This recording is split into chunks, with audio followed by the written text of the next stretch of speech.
Salut les copains! Alors, comme vous le savez, sur cette chaîne, nous parlons beaucoup de zéro déchet, de désencombrement, de minimalisme, d'anti-gaspillage. D'ailleurs, le leitmotiv de cette chaîne, c'est bien moins de déchets, plus de budget. Et là, je suis tombé sur un article assez croustillant pour l'action qu'ils ont menée, mais qui laisse à réfléchir. Et comme tu peux le voir sur le titre de l'article, le ministère de la Transition écologique a reçu des culottes par courrier et ce n'est pas un cadeau de Noël. On va voir le contenu de cet article ensemble, mais avant cela, si tu n'es pas encore abonné, eh ben, tu ne dois plus hésiter. Vas-y. Alors, voyons ensemble de quoi parle cet article. Alors, l'association Action Culottée, Action Culottée, ça c'est pas mal ça. C'est une action, mais une action culottée. Ah, c'est pas mal le jeu de mots quand même, hein. A voulu protester contre la campagne de sensibilisation du ministère de la Transition écologique qui incitait les consommateurs à ne pas acheter.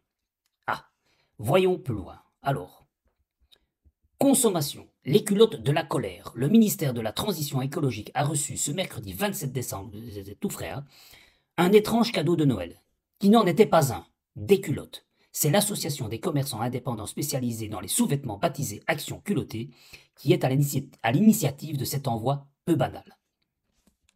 Alors, selon France Info et le média Bien Public, l'association a voulu montrer son mécontentement et dénoncer la maladresse de la campagne de sensibilisation du ministère, diffusée fin novembre, et qui incitait le consommateur à ne pas acheter. Elle avait été lancée juste avant le Black Friday et à un mois de Noël. Ouais, alors, c'est quand même bien ne pas inciter les gens à acheter, mais peut-être à acheter euh, plus réfléchi.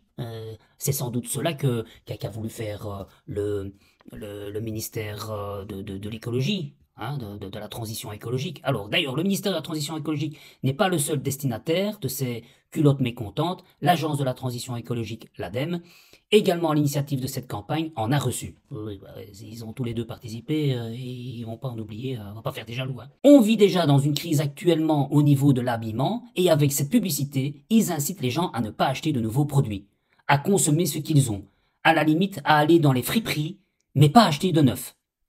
A réagi ce 27 décembre sur France Bleu Picardie Florence Gruel, membre d'Action Culottée et gérante d'un magasin de lingerie à Saint-Quentin. Bah oui, ça c'est sûr que si on n'achète pas chez elle, elle est mécontente. Mais enfin, quelque part, est-ce qu'elle ne se réinventerait pas? Moi j'ai envie de dire, parce que si les gens vont plus vers les friperies, parce que ça date pas d'hier, hein, les friperies maintenant, ces derniers temps, sont bondées. Les gens préfèrent, je pense, de plus en plus acheter en occasion, parce que les occasions c'est plus comme avant, et très vite on trouve même des objets neufs sur les, les réseaux de seconde main. Donc, je sais pas, moi si j'étais à la place de Florence, ben, je ferais peut-être dans mon magasin où il y a du neuf, euh, une partie style friperie de vêtements ben, justement recyclés ou permettre aux gens du magasin les anciens vêtements qu'ils ont ben, de les revendre dans le magasin. Et il y a déjà d'autres magasins qui font ça, comme Decathlon. Bon, alors c'est peut-être pas le même standing, mais je pense qu'il y a moyen de se renouveler pour justement inciter les gens à venir dans son magasin. Euh, pour ceux qui le désirent, qu'ils ont des petits porte-monnaies, bah, d'acheter du seconde main, et pourquoi pas peut-être être tenté d'acheter quelque chose de nouveau, mais enfin, quelque part, je pense qu'il y a tellement déjà de vêtements sur le marché qu'il est peut-être préférable de peut-être acheter du seconde main et peut-être de se recycler, quoi, au lieu de rouspéter. D'ailleurs, je peux vous montrer, voilà, ici par exemple, vous voyez, Stop Fast Fashion, c'est surtout la campagne pour les fast fashion. C'est vrai que les petits commerces sont impactés du coup, euh, mais comme on peut voir, 150 milliards de vêtements produits chaque année dans le monde, ce qui est équivalent à 10% des émissions carbone mondiales. Alors, sur un t-shirt vendu 29 euros, les ouvriers touchent 18 centimes. 18 centimes sur un t-shirt à 29 euros, qui 29 euros n'est pas encore cher. Alors imaginons les autres marques, parce qu'il y a des tas de marques ou même de petits magasins qui ne fabriquent pas forcément leurs vêtements, ici c'est en France je pense, et donc ils font à l'étranger, comme les grandes fast fashion, et qui doivent aussi payer un prix dérisoire par rapport à ce qu'ils vendent, parce que comme c'est un petit commerce, ils doivent vendre plus cher, ce qui est normal. Mais enfin, quand tu vois que l'ouvrier, il gagne que 18 centimes, c'est pas cher payé le t-shirt, hein. Enfin, ceci dit, continuons l'article. Donc, elle est pas contente, hein, Madame Florence. Où c'était ça, Madame Florence? Elle est pas contente, hein, pour son magasin de lingerie à Saint-Quentin. Je ne fais pas la publicité, mais bon, c'est à Saint-Quentin. Alors, une campagne regrettable et maladroite. En protestant avec ses culottes, l'association veut également, en guise d'excuse et de dédommagement, non, attendez, qu'est-ce que j'ai dit? Veut également, en guise d'excuses et de dédommagement, un nouveau spot publicitaire courant 2024 mettant à l'honneur les commerces de proximité, garants de l'attractivité des centres-villes, collecteurs d'impôts, créateurs d'emplois et travaillant dans une démarche de plus en plus éco-responsable pour une nouvelle économie plus vertueuse. Alors oui, c'est bien. euh, oui, peut faire un spot complémentaire, mais enfin, il faut bien comprendre que le but, que ce soit les petits magasins ou les grands magasins, euh, s'ils veulent que tu achètes, c'est pour prendre ton pognon. Et tu n'avais pas peut-être forcément envie de dépenser ton argent euh, dans des petites culottes. Enfin, en général, enfin, moi, quand j'achète des cassos, c'est parce que les miens sont usés. Ou alors de la lingerie fine. Mais bon, tu vas pas en acheter 15 non plus.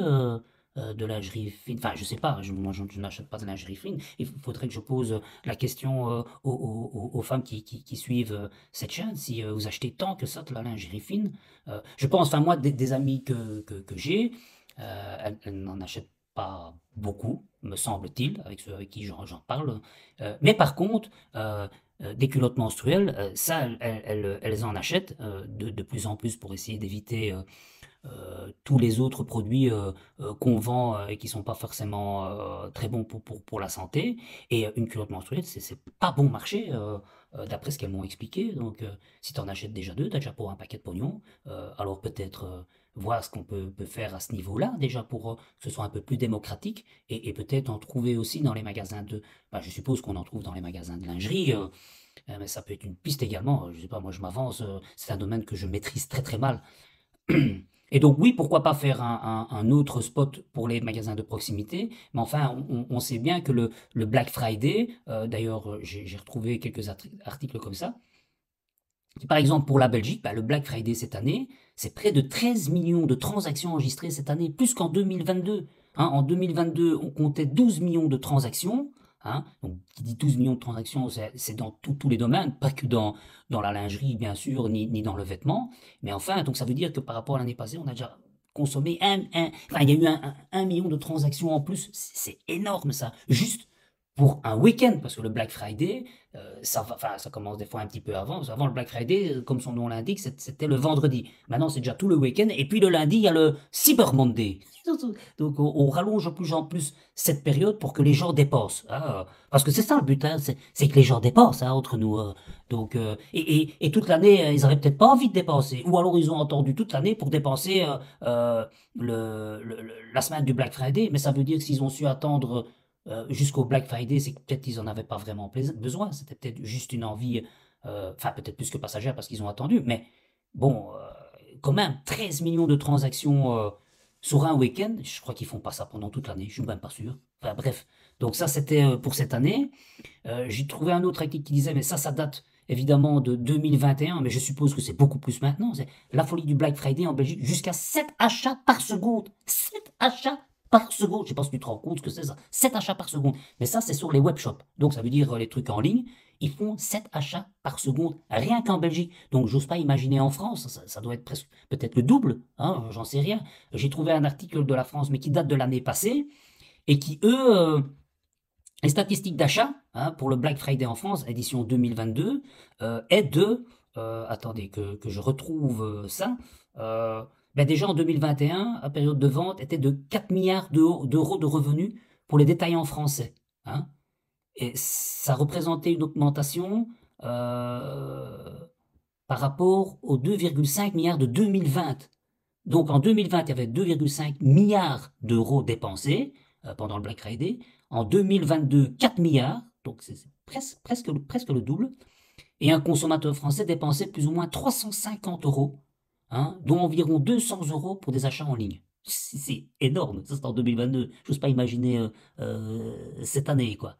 Donc, Black Friday, belle opération financière et de consommation ce week-end-là, hein, ne l'oublions pas, hein, peut-être même pour des achats qu'on n'aurait pas achetés pendant le reste de l'année. C'est ça qu'il faut pas oublier, c'est qu'on nous pousse tout le temps à consommer plus, mais qui dit consommer plus dit dépenser plus d'argent et ne plus avoir d'argent pour soi, parce qu'on ne sait même pas mettre de côté puisqu'on est attiré. Et c'est normal, moi-même, j'ai aussi, et je vais être sincère avec vous, hein, j'ai aussi profité du Black Friday pour acheter des trucs que j'avais envie. Alors, je vais pas me justifier en disant que c'était utile, mais ça me permettait, par exemple, voilà, je sais pas si vous voyez, il y a une belle lumière actuellement dans la vidéo. Je sais pas si dans le petit espace là qu'il y a, on voit bien, mais j'ai pu enfin m'acheter des lumières pour avoir une plus belle image et vous en faire profiter. Ben, j'ai profité aussi du Black Friday pour aller les chercher. Mais bon, on n'est pas tous, enfin, il y a certainement plein de gens qui prennent pour se faire plaisir à ce moment-là, mais n'oublions pas que tout cet argent qu'on dépense, c'est de l'argent en moins qu'on peut mettre de côté pour autre chose. Voilà, des choses qu'on a vraiment envie ou qui seraient vraiment utiles, ou bien faire un trou quelque part, ou dire, ah ouais, j'achète au Black Friday, mais peut-être que je terminerai pas à la fin du mois pour manger. Des fois, ça arrive aussi, faut pas l'oublier. Ah bref, non, à l'article, je suis en train de m'éparpiller à fond.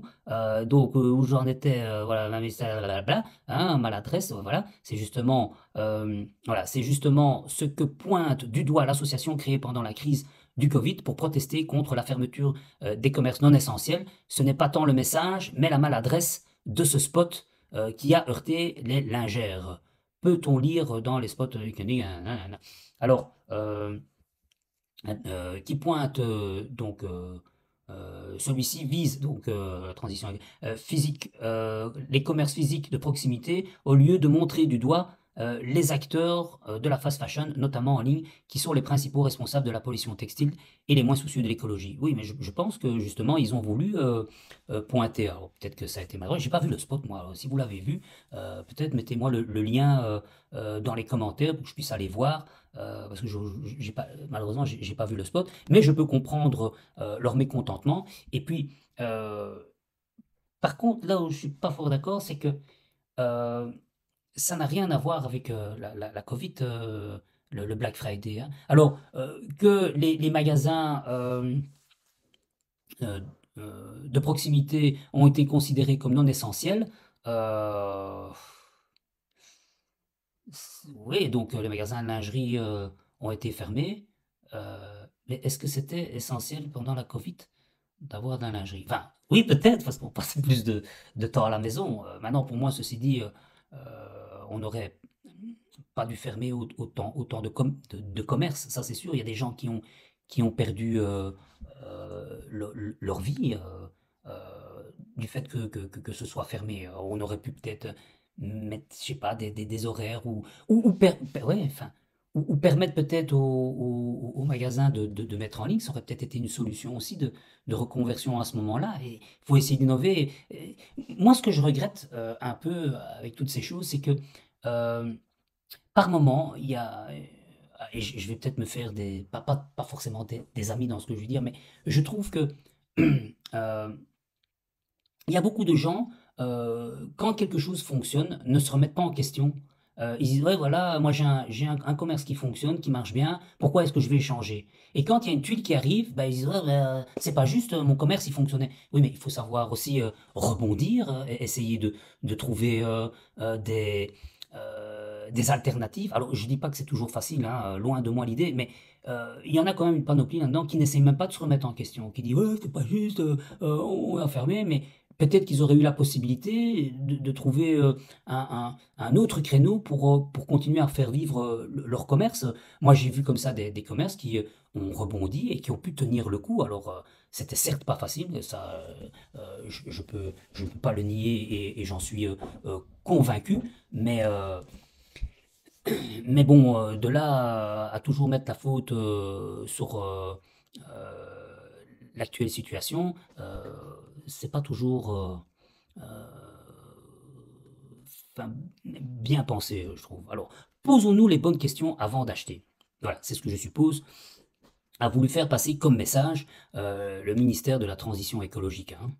En novembre dernier, sur un ton humoristique et décalé, l'ADEME et le ministère de la Transition écologique invitaient à se poser les bonnes questions avant d'acheter et à adopter le bon réflexe en matière de consommation responsable. Voilà.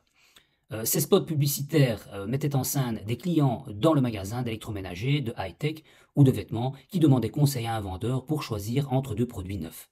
Aucun des deux leur répond alors la personne en face d'eux qui se révèle être un dévendeur. Celui-ci leur conseille plutôt de conserver leurs vêtements actuels, de faire réparer leur lave-linge et de louer une ponceuse. Puisque les dévendeurs n'existent pas, posons-nous la bonne question avant d'acheter. Concluaient ces différents spots publicitaires. Bah oui, voilà, je crois que, bah voilà. Là, on a l'explication probablement des spots qui ont été diffusés et c'est, moi je trouve, je sais pas ce que vous en pensez, mais moi je trouve ça bien comme message quand même avant de jeter, peut-être penser à réparer ou acheter en occasion, parce que c'est aussi un commerce qui doit aussi vivre. Donc, et c'est vrai que quand on va dans tel commerce, ben forcément l'autre n'a pas de clients, donc c'est toujours le même problème. Imaginons maintenant que Madame Florence, qui habite à Saint-Quentin, dans sa rue, il y a 3 magasins de lingerie. Et qu'elle rouspèterait auprès de sa mairie pour dire ouais mais c'est pas juste, il y a 2 autres magasins de lingerie qui s'est mis dans la rue, moi j'ai plus de clients, ils vont toucher les autres.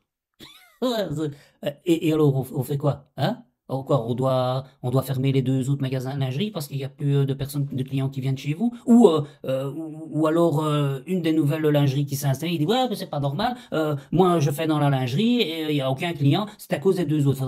Bah non, il y a un moment donné, il faut que chacun trouve des solutions aussi et pas toujours rejeter la faute sur les autres. Si son magasin de lingerie fonctionne moins, faut peut-être se poser les bonnes questions. Et est-ce que l'impact de la publicité que l'ADEME a fait et le ministère de la Transition écologique a eu tellement d'impact qu'il n'y a plus de clients qui viennent chez elle? Peut-être bien que oui, mais peut-être bien que non. Faut peut-être, je sais pas. Je sais pas ce que vous en pensez, mais je trouvais ça assez drôle. Par contre, oui, ça c'est vraiment drôle, le fait d'envoyer des petites culottes au ministère de la Transition écologique et à l'ADEME. Alors, je ne sais pas quelle va être la réaction de ceux-ci. Si jamais vous en entendez parler, n'hésitez pas à m'en parler. Ou si moi je vois quelque chose, je reviens avec vous avec ça, hein. Et en attendant, les copains, passez de très bonnes fêtes. Et puis, si vous voulez voir d'autres décortiquages d'articles, bah, ça se passe ici. Ça va? Allez, à bientôt, hein. Salut les copains.